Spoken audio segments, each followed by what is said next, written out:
So we are going to introduce a new concept. It is called a complex number, and it begins with the square root of -1.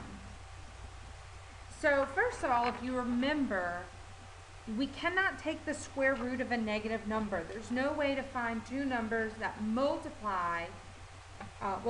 There's no way to find a number multiplied times itself that gives you a negative.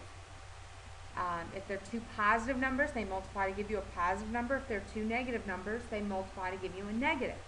So there's no way to find a number that multiplied by itself gives you a negative number. And that's the idea behind the square root. What number times itself gives you -1?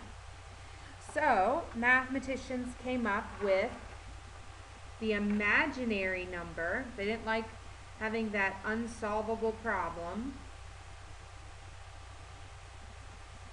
And it is represented by a little bitty I. Imaginary starts with an I. Little bitty I is the square root of -1. Okay? If you remember when you classified numbers, you had real and you had non-real numbers.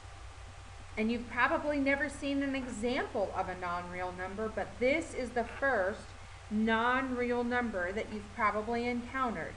So let's write that down. It is a non-real number. Okay? Because, again, like I said, it's made up. The square root of -1 equals I. I just said, let's make it equal something. Okay, so let's look at an example. Let's apply it.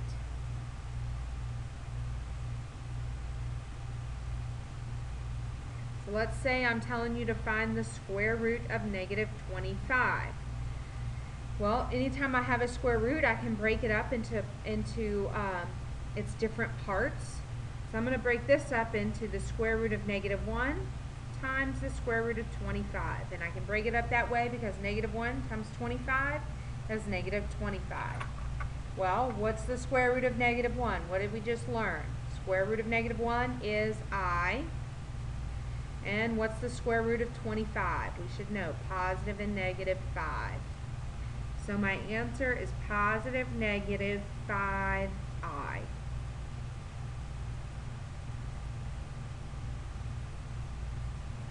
I'm putting a little note to ourselves that this is application. These are examples. Let's do one more example. Let's solve